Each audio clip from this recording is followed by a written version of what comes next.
El día de hoy, en el marco del 27º Coloquio Cervantino Internacional, traemos para ustedes la conferencia magistral Cortés, el renacentista, que será impartida por el doctor Christian Duverger, destacado catedrático de la Universidad Sorbona de París. El doctor Duverger nació en Burdeos en 1948 y es profesor de la Cátedra de Antropología Social y Cultural de Mesoamérica en la Escuela de Altos Estudios de Ciencias Sociales de París. Ha sido consejero cultural de la Embajada de Francia en México. Sus principales áreas de especialización han estado relacionadas de una manera muy estrecha con nuestro país, del cual ha estudiado dos de sus periodos históricos más importantes. Me refiero a la etapa prehispánica y a la colonial. Asimismo, ha realizado diferentes trabajos en el área de la arqueología y la antropología, en México y en América Central, por supuesto, que le han permitido colaborar con el Instituto Nacional de Antropología e Historia, la Escuela Nacional de Antropología e Historia, la Universidad Nacional Autónoma de México y la Universidad de Guadalajara. Cuenta también con diferentes publicaciones, entre las que se encuentran Crónicas de la Eternidad, una interesante propuesta en la que expresa que la historia verdadera de la conquista de la Nueva España no fue escrita por Bernal Díaz del Castillo, sino por Hernán Cortés. La flor letal, el origen de los aztecas, la conversión de los indios de la Nueva España, Mesoamérica, arte y antropología, el primer mestizaje, la clave para entender el pasado de los mesoamericanos, así como Cortés, la biografía más reveladora, son algunos de sus trabajos literarios más sobresalientes. Sin más preámbulo, les damos la bienvenida a la conferencia magistral Cortés, el renacentista. Que lo disfruten.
no sé si está a la venta o no, ¿no? ¿Y por qué está agotado? Después los mando. Sí, muy bien.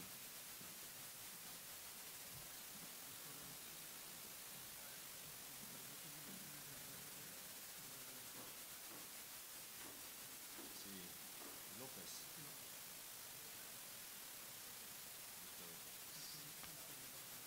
Ah, muy bien.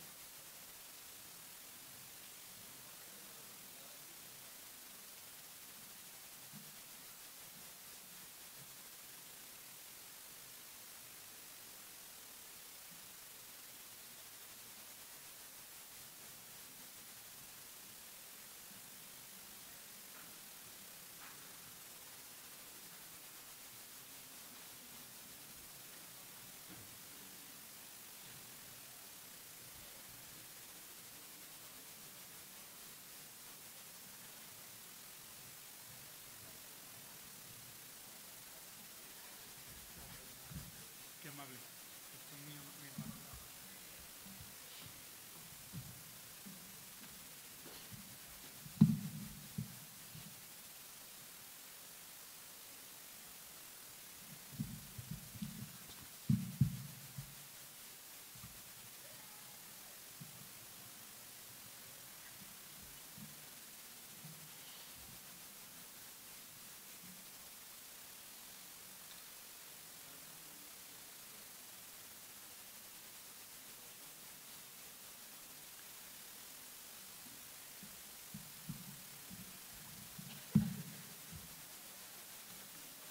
Faltan muchos, me voy a asomar para decirles que ya pasan.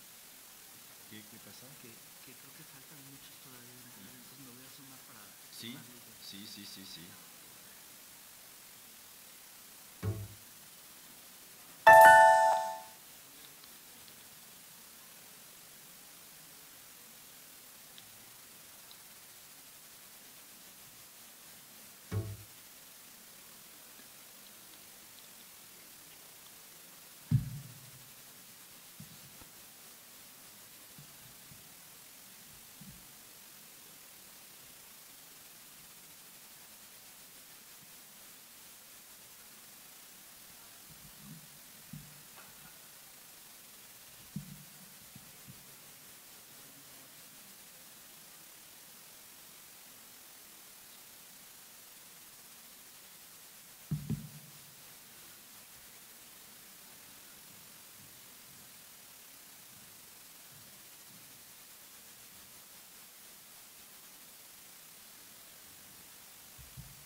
¿Sí?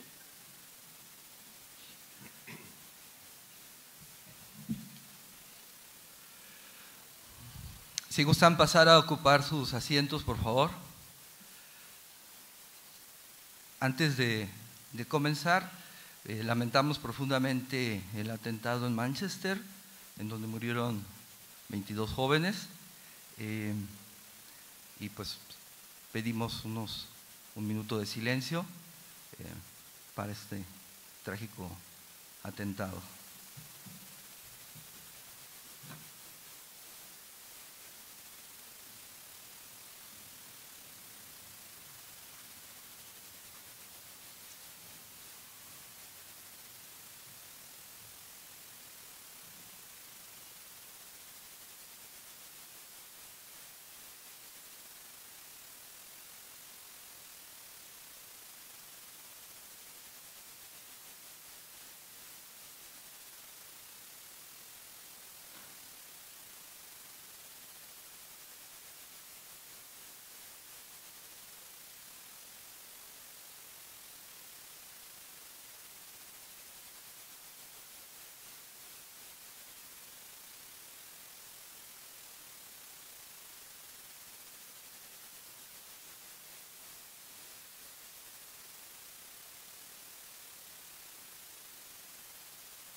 Muchas gracias.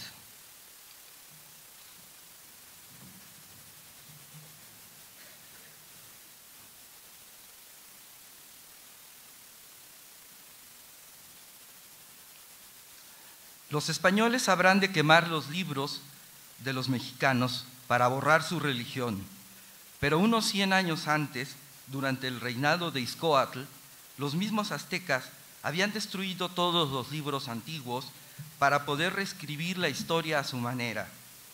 Cortés está convencido de que las maravillas que ve son las mayores del mundo y las únicas comparaciones que Bernal Díaz encuentra están tomadas de las novelas de caballerías. Tzvetan Todorov, La conquista de América. Inspirados por la historia y la literatura, por la estrecha relación que nos lleva del testimonio sobre la realidad a la verdad del arte, por el hallazgo de la vida en la imaginación y por los conflictos, avances y retrocesos de la lengua, damos paso a la primera conferencia magistral del 27º Coloquio Cervantino Internacional, Antecedentes Cortesianos en Cervantes, a cargo del doctor Christian Duverger, cuya tesis es la que motiva la reflexión y el diálogo del presente encuentro. Christian Duverger nos presenta la conferencia magistral titulada Cortés, el renacentista. Duverger, nacido en el 48 en Burdeos, Francia, es doctor por la Universidad de París, en la Sorbona, y profesor de la Cátedra de Antropología Social y Cultural de Mesoamérica en la Escuela de Altos Estudios de Ciencias Sociales de la misma ciudad. Fue consejero cultural de la Embajada de Francia en México. Se ha dedicado al estudio del México prehispánico y colonial, sobre todo del siglo XVI, por más de 30 años y ha realizado varios trabajos de campo en el ámbito de la arqueología y la antropología en México y en América Central. Actualmente trabaja en Monte Albán. Ha colaborado con el Instituto Nacional de Antropología e Historia, la Escuela Nacional de Antropología e Historia, la Universidad Nacional Autónoma de México y la Universidad de Guadalajara. Entre sus publicaciones destacamos La flor letal, El origen de los aztecas, La conversión de los indios de la Nueva España, Mesoamérica, arte y antropología, Agua y fuego, arte sacro indígena de México en el siglo XVI, y bajo el sello de Taurus ha publicado El primer mestizaje, la clave para entender el pasado mesoamericano, y Cortés, la biografía más reveladora, en una edición definitiva.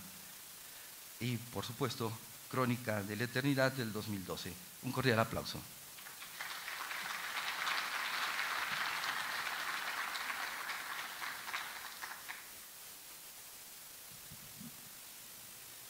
Con emoción, me gustaría empezar esta presentación con unos agradecimientos. Me gustaría agradecer a los organizadores, en primer lugar a la maestra Ana Sara Ferrer Boarquez, presidenta de la Fundación Cervantina Eulalio Ferrer, el licenciado Onofre Sánchez Menchero,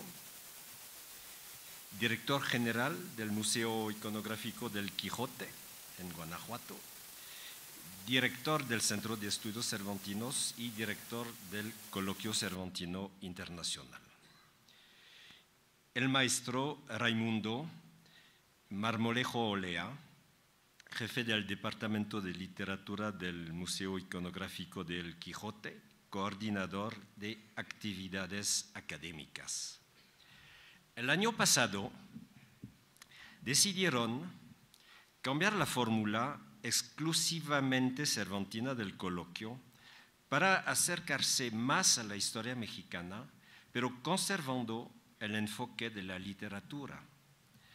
Para mí es un gran honor haber sido elegido para iniciar esta nueva fórmula estimulada por la presencia tutelar de Cortés, escritor, que un libro mío ha podido extraer de su purgatorio.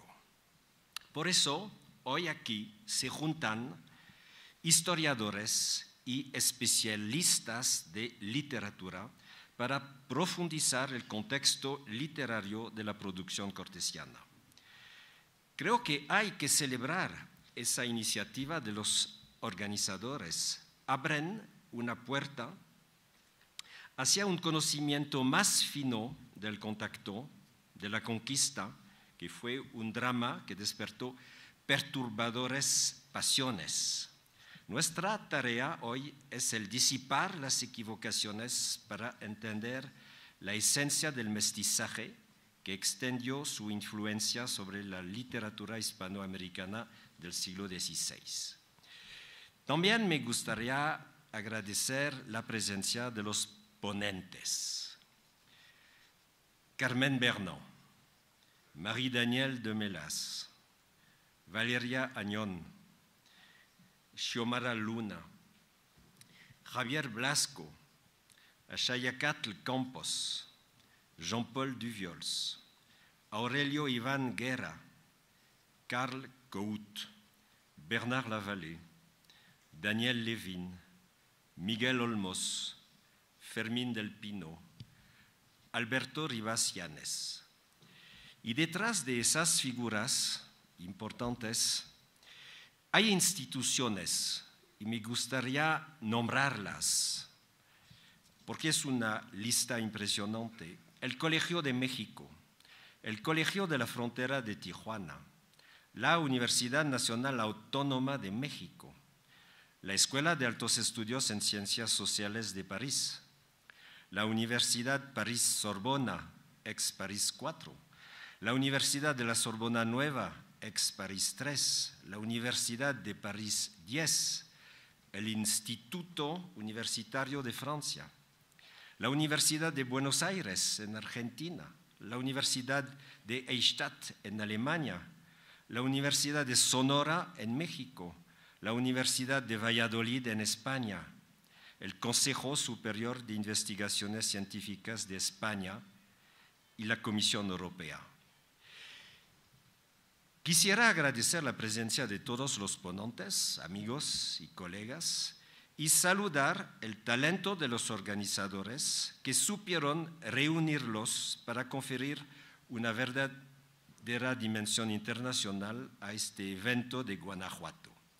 Y por fin, me gustaría agradecer al público que nos acompaña. Su presencia es una magnífica recompensa por la labor de investigación en la que están involucrados los académicos.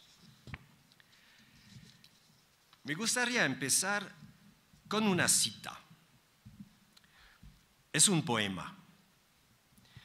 De 1000 cosas, cansado, abro los ojos, oh Señor don Hernando, y así veo la extraña ceguedad, do cierto creo, se vienen a formar nuestros enojos. Veo que caminamos sobre abrojos, siguiendo la esperanza y el deseo del fin de una quimera y devaneo fundado sobre 1000 varios antojos. Vamos mirando lejos, tropezando, por no perder de vista nuestro intento, y así los pies y hagamos y aún las manos. No miramos acerca, que es el cuándo, eternos nos harán pena y tormento, las ruines obras y los pasos vanos. Este soneto figura al anverso del folio 146 de un volumen publicado en Madrid en 1591, titulado Varias poesías compuestas por don Hernando de Acuña, dirigidas al príncipe don Felipe. Este poema tiene una especificidad. A pesar del título del cancionero, no es de la pluma de Acuña, sino de la de Cortés. Para ser más exacto, es obra de Martín Cortés, el segundo marqués del Valle. En realidad, este soneto se inserta en una especie de juego poético. Acuña se lo dedica a Martín Cortés. Este le contesta con otro soneto y Acuña a su vez le responde con un tercer soneto. La edición de 1591 es póstuma.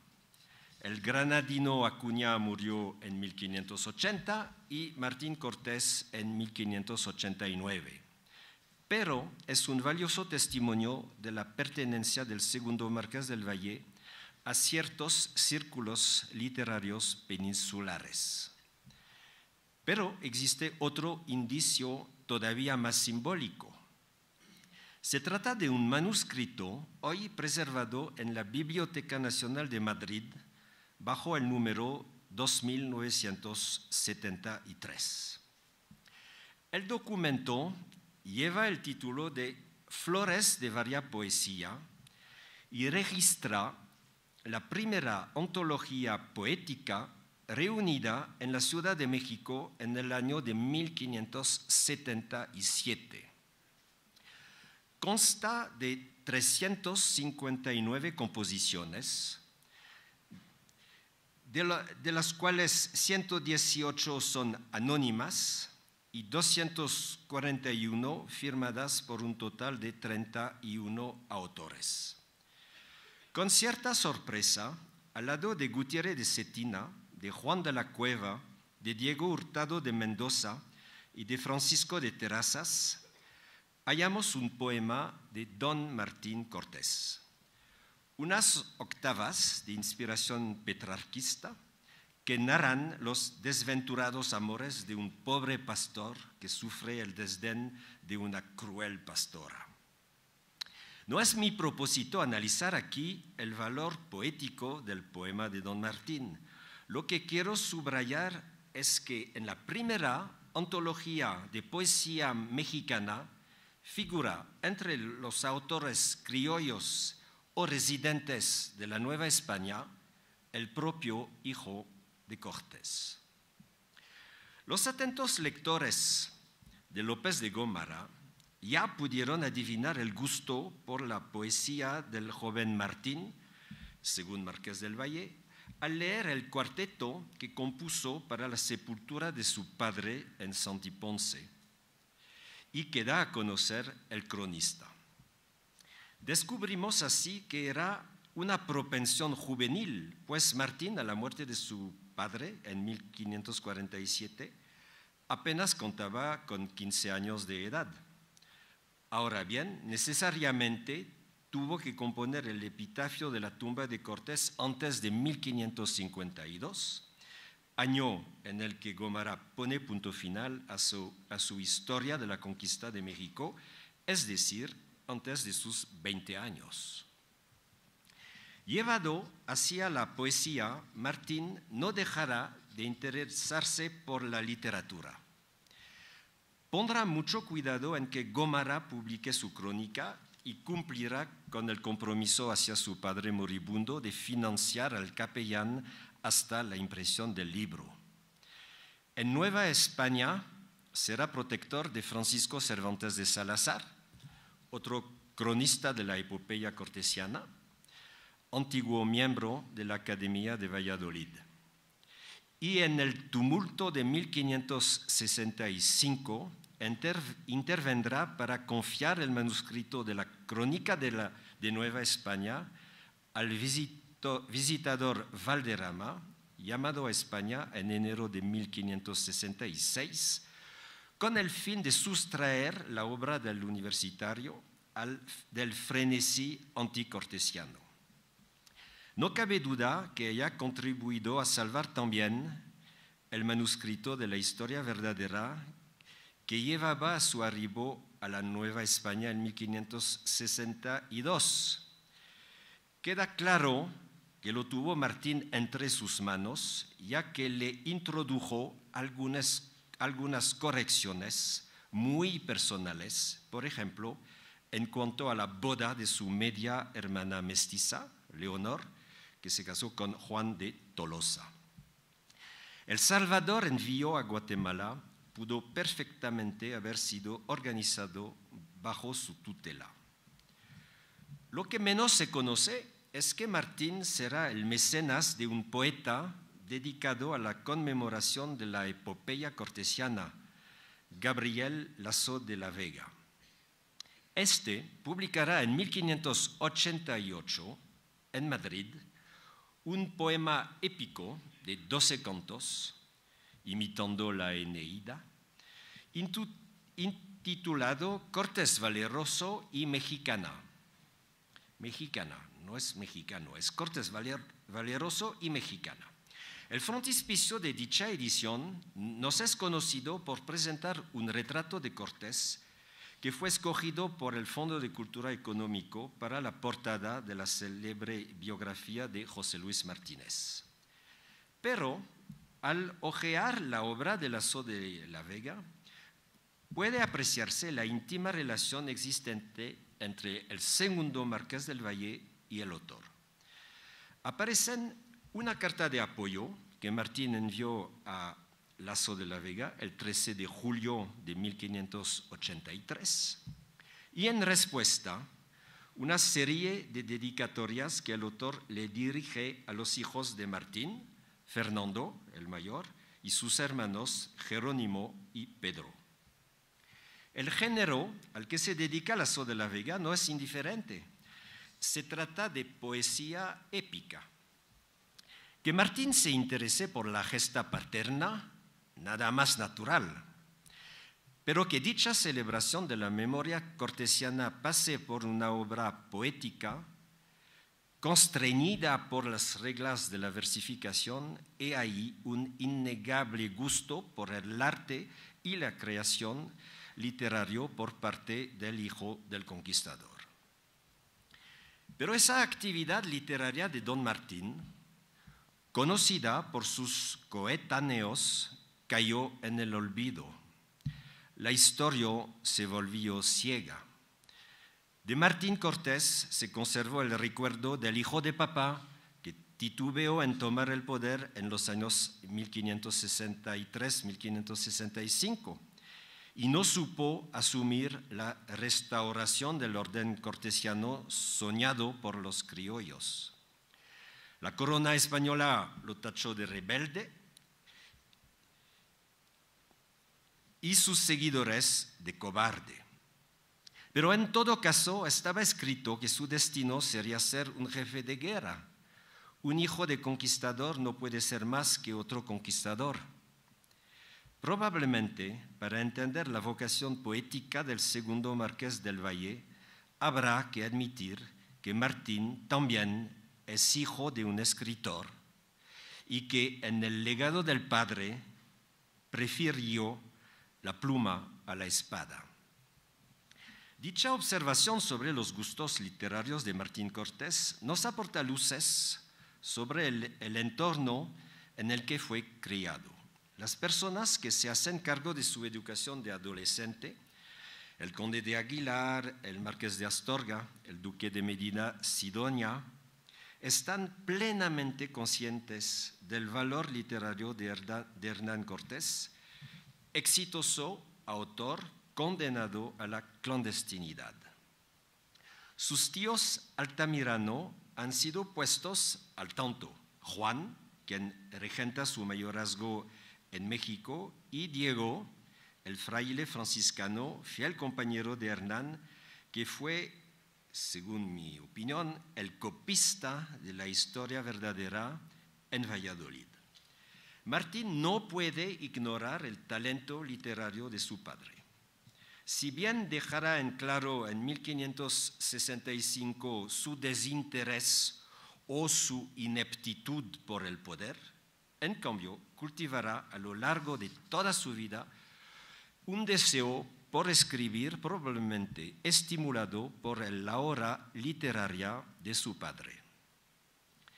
También, aunque se trata de un hoyo negro en nuestra información, no puede excluirse que Martín haya intervenido después del final de su encarcelamiento para lograr la vuelta a España del manuscrito de la historia verdadera.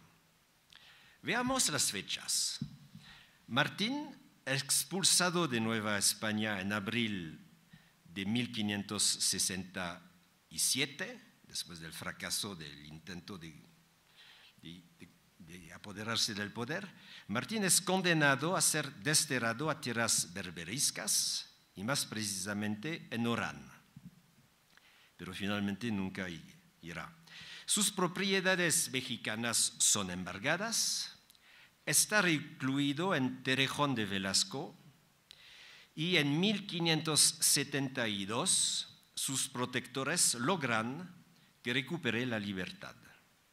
Su mayorazgo mexicano le es restituido en 1574, pero Martín seguirá proscrito en Nueva España. Así que se instala en Madrid. El manuscrito de la historia verdadera es enviado de Guatemala a España en marzo de 1575, después de un año. La corona española da fe del envío el 21 de mayo de 1576. Mi pregunta es, ¿no se debería el regreso del manuscrito a una intervención que Martín hubiera intentado para recuperarlo? Que las fechas concuerden es perturbador, y más porque ninguna necesidad tenía Bernal Díaz del Castillo o su hijo Francisco de enviarlo a España en esa fecha. Por otro lado, si Martín conoce el depositario del manuscrito, lo que resulta verosímil, queda inscrito en toda lógica que haya deseado poseerlo de nuevo después del episodio represivo inducido por su golpe de Estado abortado. Debería entonces dilucidarse por qué el documento, una vez llegada a España, no le haya sido entregado en mano propia a Martín. Es evidente que él, ya mecenas de Gomara y de Lasso de la Vega, deseaba publicar la obra maestra de su padre, porque la historia verdadera es una obra maestra. No volveré aquí sobre el mecanismo de apropiación de dicho texto por el hijo de Bernal Díaz del Castillo, encomendero en Guatemala, objeto de mi libro Crónica de la Eternidad. Pero quisiera hacer hincapié en que el seudónimo bajo el que el texto fue publicado, Díaz del Castillo, permitió que la obra lograra sus títulos de nobleza al amparo de las polémicas y de las campañas de opinión a favor o en contra de Cortés. El texto habló por sí mismo. El talento subyacente del autor se impuso. Claro está, la osadía de este soldado raso pudo sorprender y parecer fuera de lugar. Su impertinencia pudo irritar. Prescott no entendió nada. Pero desde Ramón Iglesias, el crítico supo valorar la dimensión literaria de la historia verdadera. Antes de este encuentro de Guanajuato, la obra fue reconocida por dos consagraciones. La primera, editorial, en 1960, cuando entró como el número 5 de la colección Sepan Cuántos, de Porrúa, entre la Odisea, en el número 4, y Don Quijote, en el número 6, lo que justifica el título de nuestro coloquio, Antecedentes cortesianos de Cervantes. La segunda consagración tuvo lugar en 2011. En su último libro, Carlos Fuentes dedicó a Bernal el primer capítulo de su ensayo sobre la gran novela latinoamericana que publicó Alfaguara. Voy a citar unas frases.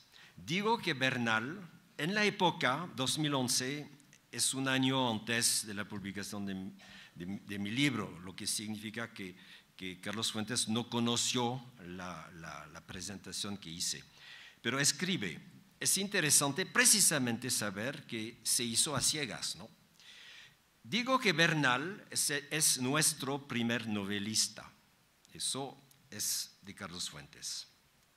Y luego analiza a Rómulo Gallegos, Jorge Luis Borges, Alero Carpentier, Julio Cortázar, García Márquez, Vargas Llosa, Goiti Solo y a muchos y a muchas más. Sin saberlo, instala a Cortés en el panteón de la literatura latinoamericana y más aún con el título de padre fundador. Carlos Fuentes escribe, por ejemplo, estoy convencido de que toda gran obra literaria, como la de Bernal, contiene no solo un diálogo con el mundo, sino también consigo misma. O la tensión creciente en el libro es la de esas novelas donde el destino individual se entrecruza con el destino histórico. O la historia es la violencia que asesina el sueño. Bernal, el cronista, el escritor, solo puede recordar. Ahí, en su memoria, el descubrimiento permanece siempre maravilloso. El jardín está intacto, el fin es un nuevo comienzo y los estragos de la guerra coexisten con la aparición de un nuevo mundo nacido de la catástrofe. Las 30 páginas que Fuentes le consagra a Díaz del Castillo firman de manera definitiva la pertenencia de la historia verdadera a la literatura moderna.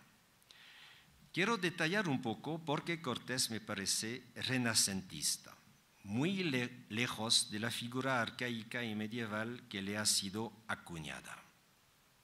Detengámonos en dos fechas, 1504 y 1547. 1504, Cortés llega a la isla española. Es un joven de 19 años. Hizo la travesía en un barco que luego compraría un tal Diego Méndez para ir en busca de Cristóbal Colón, quien había naufragado en Jamaica al final de su cuarto y último viaje. Uno llega para vivir su vida americana, el otro, con fuerzas mermadas, regresa para morir en España, en el mismo barco, que sirve de enlace entre esos dos momentos de la historia que apenas se yuxtaponen. 1547, ya se comentó, el 29 de septiembre, o a una fecha cercana, Cervantes nace en Alcalá de Henares y unas semanas después, el 3 de diciembre, Cortés fallece cerca de Sevilla. Transición más que simbólica.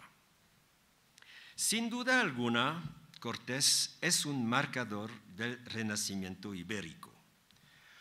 Su modernidad es visible ante todo en la atención que le presta a la dimensión literaria de la lengua española. No insistiré en este punto ya que será tema de varias ponencias, pero tanto en las cartas como en la historia verdadera no puede uno sino quedar impactado por la riqueza del vocabulario como por las reminiscencias estilísticas de la prosodia latina. La lengua de Cortés es innegablemente una lengua sabia. Solo quisiera aquí retomar uno de los aspectos más originales del estilo cortesiano, su carácter mestizo. En primera línea están, por supuesto, los préstamos lexicales del taíno y del náhuatl. Cortés no actúa como Oviedo, quien introduce palabras en tanto que naturalista. Los vocablos amerindios de Oviedo siguen siendo palabras extranjeras, nombres de animales y de plantas que reflejan un exotismo intrínseco.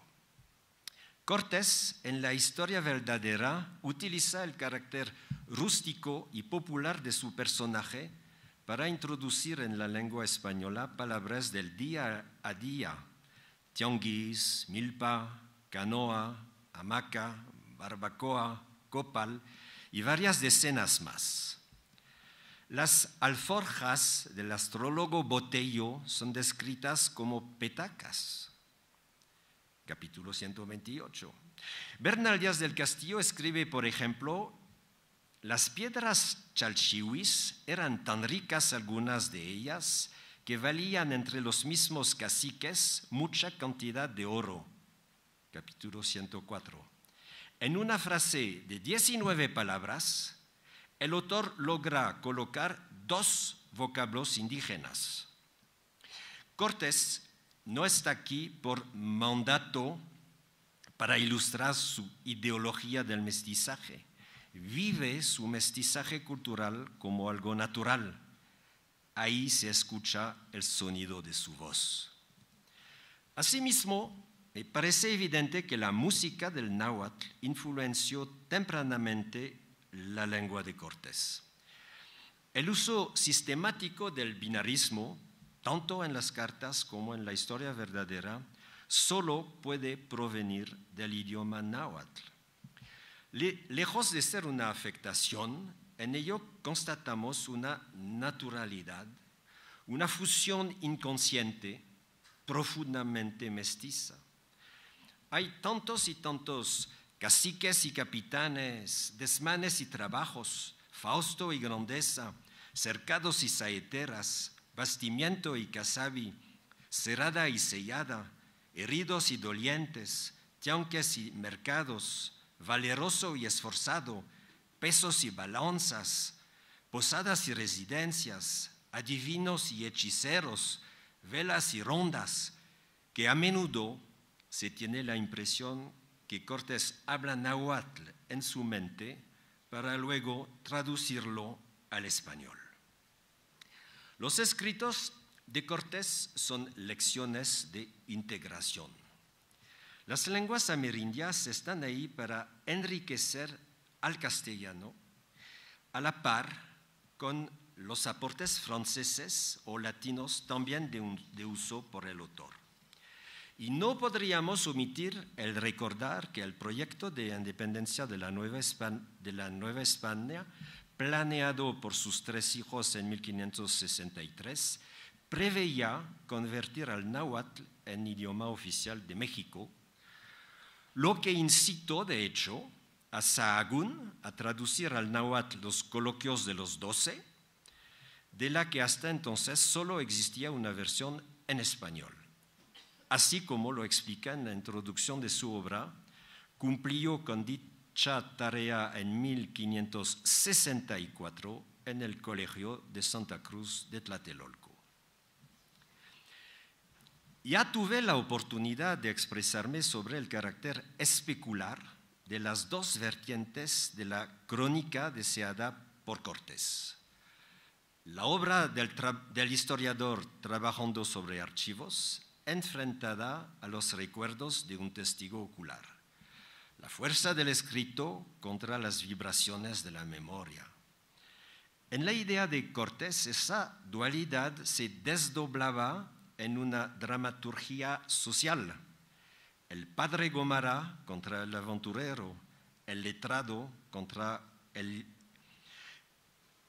iletrado, el abogado del héroe contra el defensor de los soldados rasos, el escribano en su despacho contra el hombre sobre el terreno. A mi entender, no cabe la menor duda que el conquistador de Nueva España quería adjuntar a esa pareja de símbolos otra dimensión. La vieja Castilla contra la Nueva España.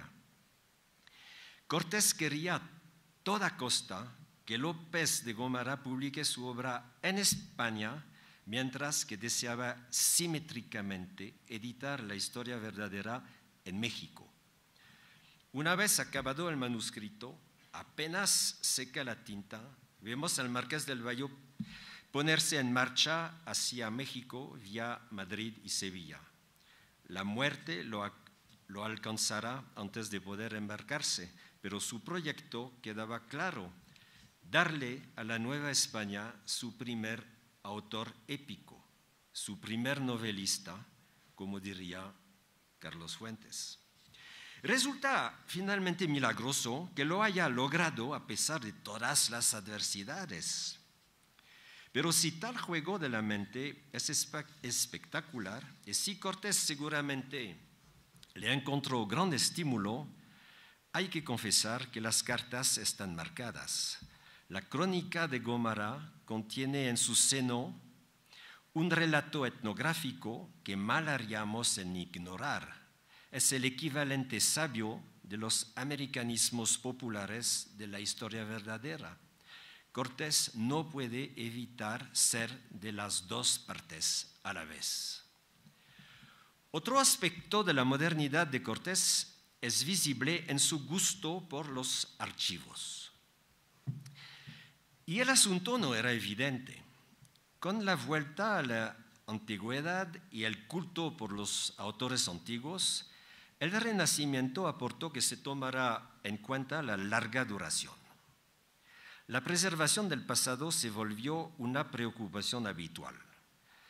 Mientras que los señores de antaño solo conservaban los originales de los tratados, de las ordenanzas, de las cartas de privilegio, y mientras que los monasterios solo copiaban hasta entonces las Santas Escrituras y las obras literarias, la idea de constituir archivos sistemáticos se impuso en la primera mitad del siglo XVI. Tratábase de una exigencia nueva: guardar la memoria de toda una vida, preservando todos los escritos posibles. En España, el primer depósito de tal característica fue creado en Simancas en 1540. El carácter sistemático de los archivos de Cortés revela la originalidad del personaje. Cortés lo guarda todo: las copias de su correspondencia, los recibos y los comprobantes, las facturas, los contratos, los libros contables, las actas notariales, las minutas de sus cédulas y ordenanzas, el correo que recibe, fabrica memorándum, establece listas, hace inventarios. Más aún, consciente del valor de sus archivos, se desplaza con ellos. Tal es el caso cuando lleva a cabo su expedición a las Ibueras y cuando viaja a España. Lo que es fascinante, ¿no? Hay que entender Cortés en el fondo de Honduras con sus cajas de archivos, ¿no? Es su memoria. Solo conservamos una parte de los archivos de Cortés, la parte mexicana, es decir, el fondo del Hospital de Jesús, que hoy se haya integrado en las colecciones del Archivo General de la Nación. Pero esa parte nos permite apreciar el procedimiento del conquistador. Claro está, se protege así de cualquier previsible acusación de desvío de fondos, ¿no? Conoce la lógica de los juicios de residencia, práctica sistemática de aquella época y en que se instrumentalizaba a la justicia con fines exclusivamente fiscales. Pero la mayor parte de los archivos cortesianos es de naturaleza sociohistórica. Permite reconstruir la organización territorial de la Nueva España, las prácticas heredadas de Mesoamérica, la conformación de los pueblos, el sistema de producción agrícola, así como los intercambios comerciales. En los litigios sobre propiedades inmuebles, Cortés acepta como válidos los documentos pictográficos indígenas. Él es quien, en tanto que justicia mayor, legitimará dicha práctica, que permanece hasta hoy en el corazón de la memoria indígena de México. Los archivos de Cortés son de hecho archivos de historiador. Sabe que entra vivo en la historia.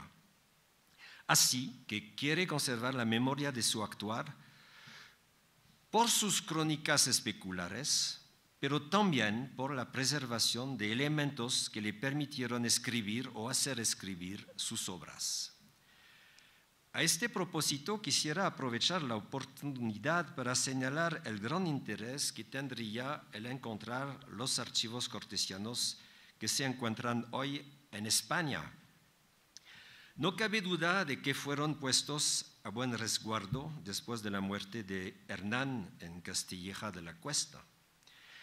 Así como el fondo del Hospital de Jesús permaneció 400 años en manos de los descendientes del conquistador, es probable que los papeles que acompañaron a Cortés a Valladolid, a Madrid y luego a Sevilla, siguieran siendo propiedad del primer círculo de sus allegados. Entre ellos se encuentran sus primos Altamirano, Diego y Juan, que ya hemos citado, Francisco Núñez de Paz, otro de sus primos, quien fue toda su vida su abogado y su notario, el duque de Medina Sidonia, constante protector del marqués del Valle, y quien será uno de sus albaceas. Debería ser posible encontrar los archivos que sirvieron para la escritura de la historia verdadera de la conquista de la Nueva España y de la crónica gemela de Gómara, quizás incluso los manuscritos originales, borradores o copias limpias. El único obstáculo que haya impedido llevar a cabo dicha búsqueda tiene su origen en el contexto psicológico desfavorable al conquistador, pero sigue siendo realizable. Y desearía aquí volver a un episodio de mi investigación que considero bastante simbólico. La historia verdadera, publicada por Alonso Remón en 1632 y varias veces reeditada desde entonces, da inicio con un preámbulo colocado antes de la tabla de capítulos intitulado El autor.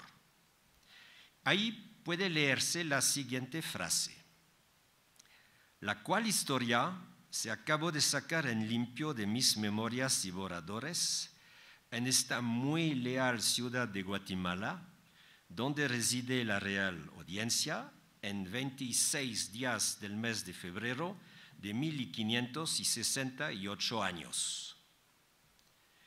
Probablemente no exista fragmento más comentado de la historia verdadera. Dicha frase, en efecto, proporciona la fecha de la redacción de la crónica atribuida a Bernal Díaz del Castillo y todos los comentaristas se han servido de ella. Ahora bien, antes de la publicación de mi libro Crónica de la Eternidad, nadie, absolutamente nadie, había realmente leído esa pequeña frase. De hecho, contiene algo extraño. Dice explícitamente que el día 26 de febrero de 1568, la ciudad de Santiago de Guatemala es sede de la Real Audiencia. Estamos de acuerdo. Pero eso es falso. Históricamente falso. Las modalidades de la administración de América Central por la corona española siempre fueron debatidas en el Consejo de Indias.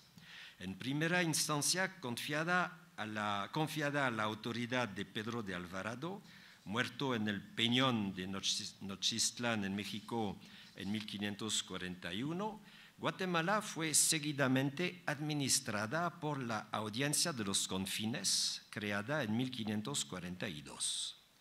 Instalada primeramente en Comayagua, en Honduras, luego en Gracias a Dios, también en Honduras.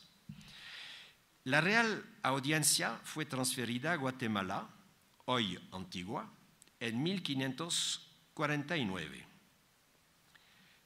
En 1565, la corona modifica su dispositivo. Guatemala queda integrada a la esfera de la Nueva España y administrada localmente por un gobernador. Y la audiencia se desplaza a Panamá. El gobernador de Guatemala se llama Francisco Briceño. Lo conocemos muy bien.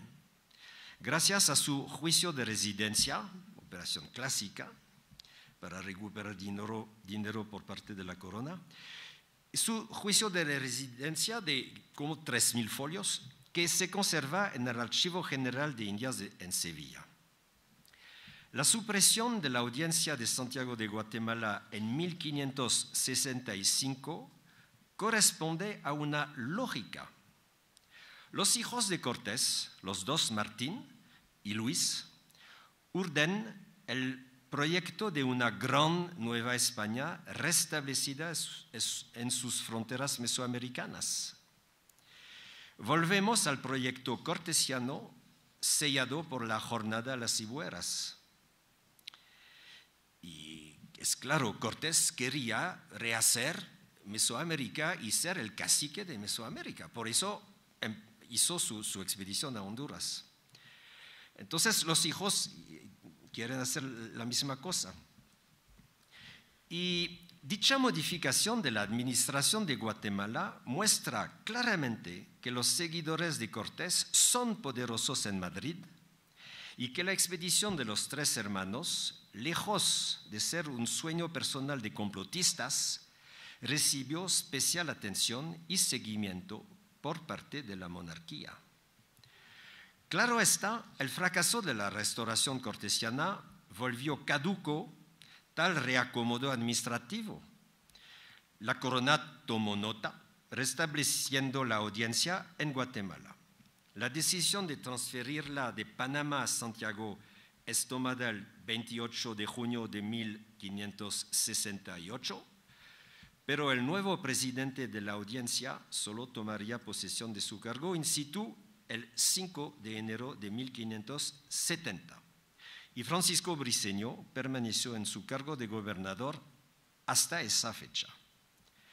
Dicha cronología es bien conocido por medio de los documentos de archivos y por el cronista Antonio de Remesal, que nos entrega una narración conforme.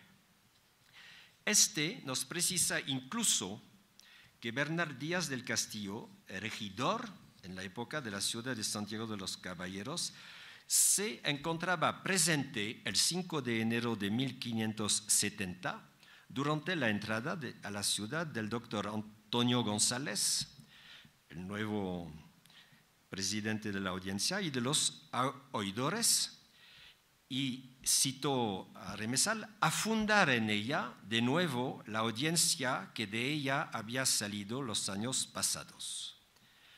Es el libro 11, capítulo 3.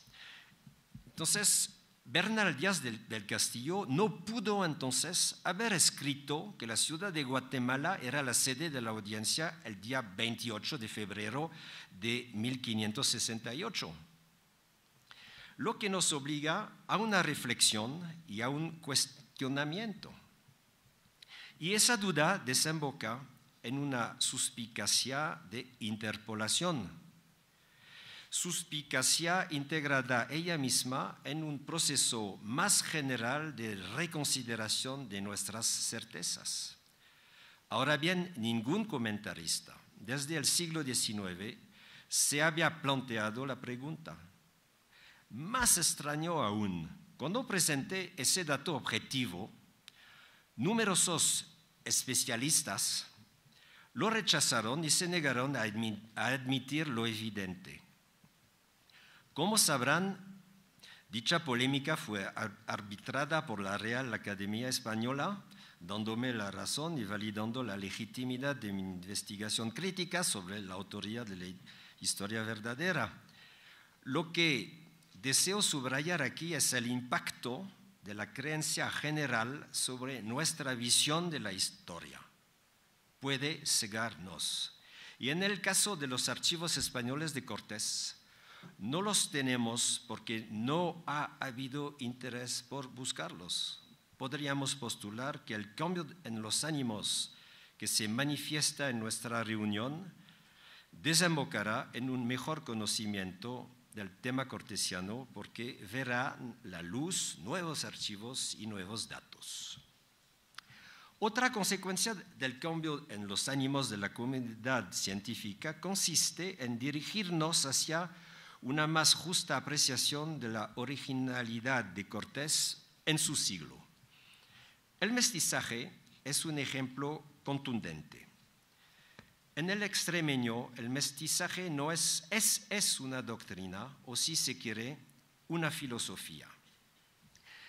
El reducir el mestizaje a su dimensión sexual es decir, al considerarlo como la consecuencia de una violación, se le desvaloriza y pasamos de largo su esencia y su intencionalidad.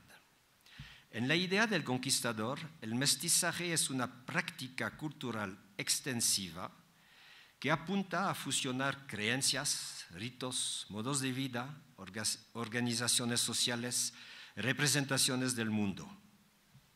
Superado el tiempo de la confrontación brutal y del estruendo de las armas, Cortés se enfrentó a varios obstáculos durante la puesta en marcha de su proyecto.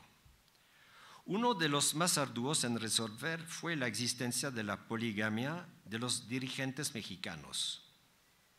La poligamia no era una institución de simple comodidad. Como las tierras pertenecían a las mujeres, el señor necesitaba de una alianza con una mujer para poseer la tierra que ésta representaba. Las esposas del Tlatoani eran los símbolos y las garantes de la geografía política del territorio. Era pues complicado imponer la supresión de la poligamia. Ello significaba desestructurar toda la organización del poder mesoamericano. En este asunto, Cortés perdió el combate frente al clero, pero lo ganó en otros frentes. La dimensión sacrificial del cristianismo pudo superponerse a las creencias indígenas y la misa alegórica permitió eliminar la práctica de los sacrificios humanos. El jefe de la Nueva España, en contraparte, incitó a los franciscanos a construir iglesias y monasterios en los lugares de culto prehispánicos con el fin de captar su sacralidad. La voluntad expresa de Hernán era crear una continuidad cultural entre el antiguo culto y el nuevo. El conquistador hizo lo mismo con los lugares de poder. Se instaló en las casas de Moctezuma y en el palacio del antiguo soberano Axayacatl, a pocos metros del Templo Mayor. La leyenda negra, elaborada en el siglo XIX, popularizó la imagen de Cortés arrasando la capital azteca y destruyendo las ciudades alrededor. Dicha visión contradice, sin embargo, los textos de archivo. Si analizamos, por ejemplo, el contenido del juicio de residencia iniciado contra el Marqués del Valle en 1529, no puede sino llamarnos la atención la insistencia de la doble acusación emitida en su contra. Cortés es denunciado por no haber destruido las pirámides y por no haber construido iglesias. Y por otra parte se le reprocha el no haber tocado las instituciones indígenas, políticas y religiosas, y de apoyar a los mexicanos contra los españoles. Alza la tierra es el leitmotiv de la acusación. Son 3.000 páginas, ¿no?, que dicen todo eso. Y alza la tierra, no destruyó las pirámides. Lo que significa que su voluntad por instalar un mestizaje equilibrado es percibida como tal por un sector de los conquistadores hostil a dicho proyecto. Estoy profundamente convencido que debemos clasificar al mestizaje en el interior de las doctrinas humanistas que caracterizan el Renacimiento. Es una de sus modalidades. El mestizaje descansa, en el fondo, en la aceptación del otro, en el respeto a de la diferencia, pero va más allá, le otorga valor a la alteridad. No estamos seguros que Cortés se haya comportado como un santo. En tanto que jefe de guerra debió asumir la violencia, libró sangrientas batallas, cortó manos y pies, ejecutó traidores, envenenó a sus rivales, colgó a Cuauhtémoc en el corazón de la selva maya, cerró los ojos ante los atropellos de la corona cuando ésta torturaba y marcaba con hierro a los prisioneros de guerra. Pero lo que sabemos es que jamás su planteamiento fue racista. Lo vemos en cambio volcarse del lado indígena en 1515, cuando está todavía en su periodo cubano. En México lo veremos defender las monedas tradicionales, cargas de algodón, granos de cacao y de copal, para contrarrestar la política del virrey Mendoza, quien había imaginado poner en circulación entre los indios minúsculas monedas de cobre sin valor.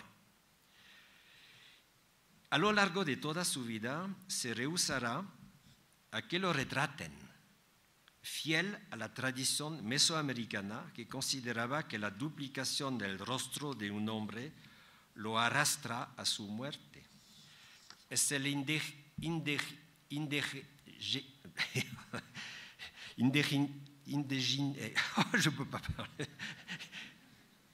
indigenismo de Cortés que explica que no contemos con ningún retrato oficial suyo. Sucumbirá a la tentación de la gloria pictórica solo una vez, a instancia de Paulo Jovio, el famoso Jovio de la historia verdadera, cuando éste le ofreció 6 páginas de su diccionario de los hombres ilustres, cuando solo le había dedicado una a Carlos V y 1.5 a Francisco I, rey de Francia, el conquistador se dignó a enviarle su retrato. Moriría algunos meses después. Pero lo vemos sobre todo poner en práctica en su vida privada su idea del mestizaje. Le impone a Diego Velázquez, el gobernador de Cuba, ser el padrino de su primera hija mestiza. Le pone a todos sus hijos mestizos, 5 están vivos en el momento de su muerte, los nombres usuales de su familia de Extremadura, el nombre de su padre, Martín, de su madre, Catalina, de sus abuelas, María y Leonor. En su escudo de nobleza hace grabar armas hispano-nahuas, en las que se describe como caballero águila y como caballero jaguar, amo del agua y del fuego, in Tlaxinoli. Prohíbe la llegada del clero secular, que juzga inepto para convertir a los indios en el respeto de su cultura, y llama a los franciscanos de Belvis, feudo de su familia, para que pongan en marcha el sincretismo y la tolerancia de sus deseos. Mientras la corona prohíbe el cultivo de la viña y del olivo en México, manda a plantar 4 olivos en todos los atrios de los conventos seráficos e incita a ciertos compañeros de conquista a plantar viña para que el vino de misa sea autóctono. Ese es el Cortés que aparece en la historia verdadera. Un Cortés liberal cuando la corona es inquisitorial. Un Cortés emprendedor cuando la corona es monopolista. Un Cortés independentista cuando la corona sueña con una colonia. Un Cortés comunicador frente a la censura. Un Cortés republicano frente a la monarquía, defensor de la legitimidad electiva frente a la dinastía de derecho divino. En el fondo, estamos frente a una personalidad que anuncia la generación de Cervantes por su espíritu crítico y su ironía. Recordemos, para terminar, el episodio de la batalla de Centla. Voy a citar el texto de Díaz del Castillo, alias Cortés. Aquí es donde dice Francisco López de Gómara que salió Francisco de Morla en un caballo rucio picado antes que llegase Cortés con los de a caballo y que eran los santos apóstoles señor Santiago o señor San Pedro. Digo que todas nuestras obras y victorias son por mano de nuestro Señor Jesucristo y que en aquella batalla había para cada uno de nosotros tantos indios que a puñados de tierra nos cegaran, salvo que la gran misericordia de nuestro Señor en todo nos ayudaba. Y pudiera ser que los que dice Gomara fueran los gloriosos apóstoles Señor Santiago o Señor San Pedro, y yo, como pecador, no fuese digno de verlo. Lo que yo entonces vi y conocí fue a Francisco de Morla en un caballo castaño y venía juntamente con Cortés, que me parece que ahora que le estoy escribiendo se me representa por esos ojos pegadores toda la guerra según y de la manera que ahí pasamos. Y ya que yo, como indigno, no fuera merecedor de ver a cualquiera de aquellos gloriosos apóstoles, ahí en nuestra compañía había sobre 400 soldados y Cortés y muchos otros caballeros, y platicarse de ello y se tomará por testimonio y se hubiera hecho una iglesia cuando se pobló la villa y se nombrará la villa de Santiago de la Victoria, como se nombró Santa María de la Victoria.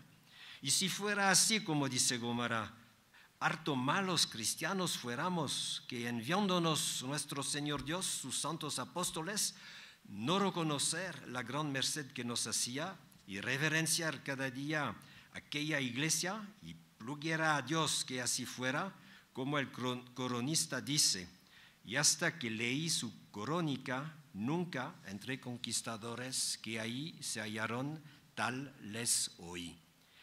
Y dejémoslos aquí y diré lo que más pasamos. Eso está muy bien en el estilo de la historia verdadera. Cabe imaginar que un simple soldado pudiese expresarse de tal modo. Dicha incredulidad le fue achacada a veces a la rusticidad de Bernal, pero se trata de un equívoco. Hay que llamarse Cortés para poder pensar de tal manera, para poder tomar tanta distancia con respecto a la creencia, para atreverse a contradecir al sacerdote cronista, para reivindicar por sí mismo el mérito de la victoria, despreciando la provincia divina. He ahí un Cortés hombre de la modernidad. Hay que considerar que Cervantes inventó la novela expulsando a los dioses, burlándose de la credulidad humana, convocando la vida real, derribando los pseudos milagros, instalando al hombre como autor de su destino. Entonces sí, podemos hacer de Cortés un precursor del espíritu de Cervantes, un precursor de la novela latinoamericana y un historiador moderno que sabe que la historia es la violencia que asesina el sueño. Gracias.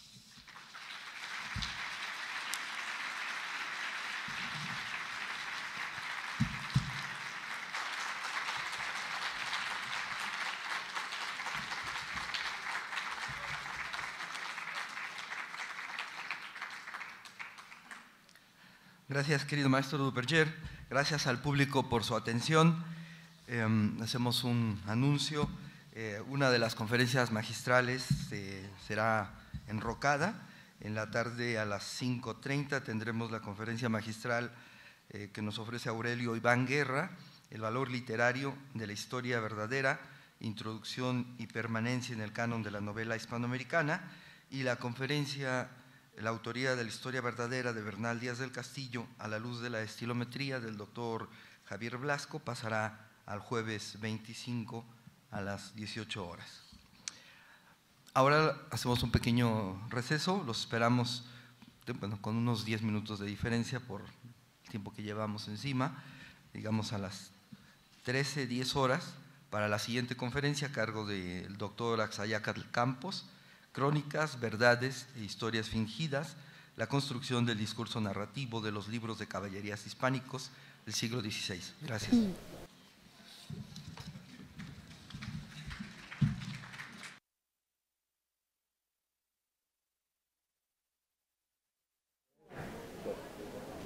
Para continuar con estas transmisiones especiales del 27º Coloquio Cervantino Internacional, queremos invitarlos a que no se pierdan la conferencia magistral Crónicas, Verdades e Historias Fingidas, la construcción del discurso narrativo de los libros de caballerías hispánicos en el siglo XVI, a cargo del doctor Axayácatl Campos. También recordarles que todos y cada uno de los eventos académicos del 27º Coloquio Cervantino Internacional, antecedentes cortesianos en Cervantes, llevados a cabo en el Auditorio General del Campus Guanajuato de nuestra máxima casa de estudios, podrán ser seguidos en vivo a través del canal de streaming de Televisión UG, a través de nuestras redes sociales, por supuesto, del Sistema de Radio, Televisión e Hipermedia de la Universidad de Guanajuato.